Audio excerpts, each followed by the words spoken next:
Welcome once again to Alpha 2. Today again we are going to discuss very interesting and very useful subject. Recently the central government has announced the Scrappage policy, which is going to be implemented from April 2022. Yes, the public and many people have a lot of points to discuss, a lot of concerns, a lot of expectations. This session will brief the points, the taxation, the hope factor, the challenges, and also the global comparison. The new vehicle scrappage policy from the Union government, which proposes the replacement of old vehicles and with new modern vehicles. So let's run through globally what is the scenario and what are the different approaches by a few selected countries. Austria, they have implemented the scrappage policy in 2009 April. They offered a grant in cash of 1,500 euros if the car was older than 13 years and the customer is or the citizen is ready to replace that. In Canada, the scrappage policy was announced in 2009 January, offering a public transit pass or Canadian dollar 300. In China, again in 2009 it was announced, offering $450 to $900 for the used cars. And in France, in 2009 January, prompting 1,000 euros for a used car. Again in Germany, 2009 January, a scrappage policy was announced by offering a grand scrappage premium of 2,500 euros or 2,500 euros. Italy, 1st January 2007 it was announced and offered 700 euros plus a tax rebate.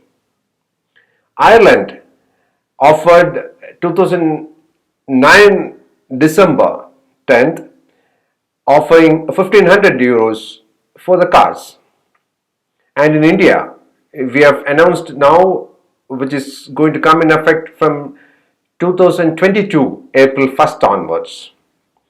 And the proposal is 15 to 20 years older one, 15 years for the commercial vehicle and 20 years for the private vehicle, which has to undergo the fully automated fitness test under authorized testing centers. In Japan, it was announced in 2009 April, offering a Japanese yen of 250,000 for the used cars. Luxembourg, a European country, where it was announced in 2007 January, offering 2,500 euros for the used car. UK, 2009 April, offered 2,000 euros cash incentive. United States of America, 2009 July, offering purchase helps and US federal program help support for the purchase of a new vehicle which is more fuel efficient. The key point in the scrappage policy of India is for the private vehicles, if it is 20 years old, and the commercial vehicle, if it is 15 years old, it has to undergo a test under automated testing center authorized by government, which is running under a public-private partnership PPP mode. The purpose of having an automated test is no manual intervention so that no tampering is permitted. If the vehicle is clearing the fitness test, it has to pay an additional 10 to 25% a green tax. And if the vehicle is not clearing in 3 attempts, it has to be scrapped. And for the scrap, there will be a suitable financial benefits and incentives given to the owner. In case if any malpractice user is trying to surpass the system, there will be heavy penalty and fine for that defaulters. So again, the key point in the strategy or the scrappage policy is to revive and boost up the sales of new vehicles with improved efficiency, fuel efficiency, and emission control. With this, next year we expect 1 crore vehicles will go for scrappage. And this attempt is expected to boost a portion of the Indian automotive sector in upcoming years. It is very sure major OEMs and the new vehicle manufacturers, the technologies, all will be benefited out of it. But there are a few sectors which will be largely affected or they'll have setbacks due to the same policy itself. And what is a green tax? Green tax will be a penalty for the old vehicles. At the time of, it has to be remitted at the time of renewal of RC or the registration certificate and the fitness certificate. So the green tax will be applicable from 8 years for a commercial vehicle and 15 years for a personal private vehicle. For public transport vehicles like buses will be charged at a lower tax. This is to encourage more public transport mechanisms so that the emission levels, pollution, overall pollution levels will come down. So green tax will be waived off for new technology vehicles like hybrid, electric, CNG, compressed natural gas, and LPG vehicles. Also for tractors and harvesters. Certainly there will be a different tax tariff for the petrol and the diesel vehicles. Different tax tariff will be for different types of vehicles. And 50% of the road tax need to be paid. That will be an additional 50% for the vehicles plying in major polluting cities, for example, Delhi. This is going to be a greener solution proposal or a policy for the community, especially in terms of pollution and various industry or business aspects. But definitely there are bigger challenges to overcome to achieve or take up this policy forward. First of all, there has to be ample clarity on various factors on this policy, how it is going to give incentives and how it is going to take care of vehicles plying in different fields, many things. Especially in India, a country where the per capita income is low, how the consumers will be ready to scrap their vehicle and especially in the rural market.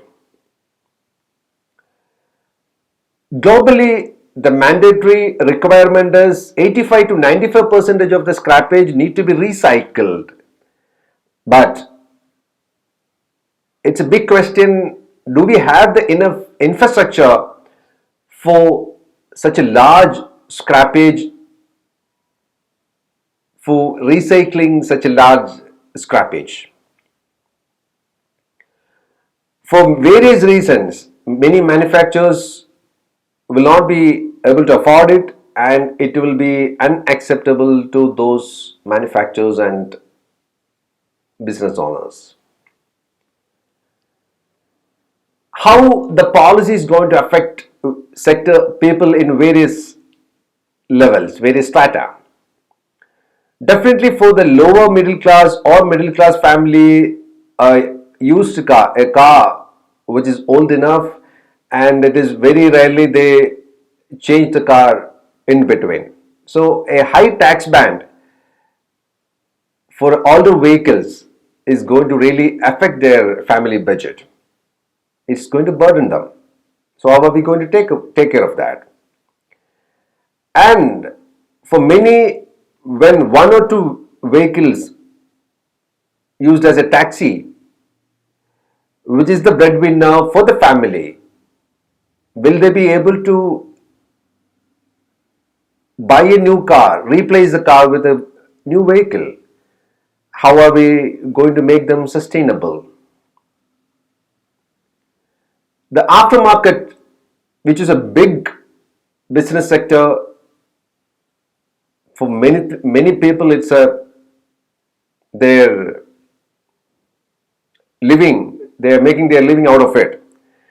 The spare parts, the service, workshops, the mechanics. So how are we going to take care of them? There should be a rehabilitation system for that. And how the government is going to support taxi walas, where especially in metro cities like Kolkata, you'll see the yellow taxi.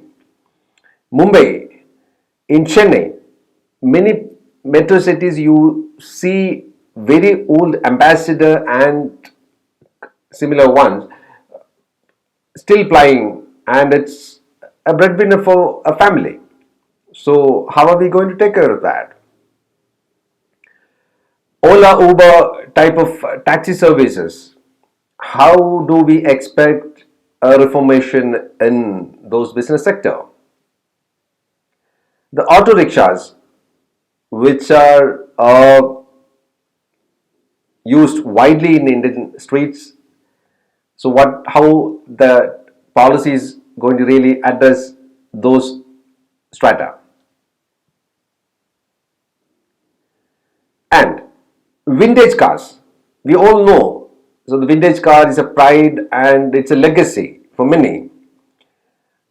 So 50 years and older cars are eligible to become the vintage car. So the current policy gives a special identification, special number for the vintage car. There will be letters VA, which denotes the vintage. The registration plates will indicate XXVA. X stands for the state card and VA stands for the vintage. YY will be two letter series followed by a number from 1 to 9, which is allotted by the state registering authority. So one major question will be, while doing this scrappage, how are we going to keep shelf a few legacy cars? For example, Maruti 800, which is a game changer in Indian roads. How are we going to make it vintage, or how are we going to keep that? So those kind of very cautious efforts detailing should be part of this policy. So with this, we surely in future the scrappage policies advantages and challenges we have to discuss in detail before it is going to completely come in effect. So how the automotive industry is being benefited, what will be the challenges and advantages? The aftermarket businesses, how it is going to be taken care of? How the micro, small, medium enterprises is going to get affected, where a lot of component manufacturers are involved? How the scrap, iron and steel sector is going to get benefited, how a major attractive drive will happen to that sector. What are the new business opportunities arising out of this policy? All these factors and many more will surely discuss in the team Ampha Group. Stay tuned, stay connected. I trust today's session was very useful for you, and I am very sure you are going to have many points supporting the session and also many differing the opinions. Please post your comments, feedback and questions in the comment box. We shall certainly go through the detailing, and that will make our future sessions more informative and interesting. Thank you. Stay tuned.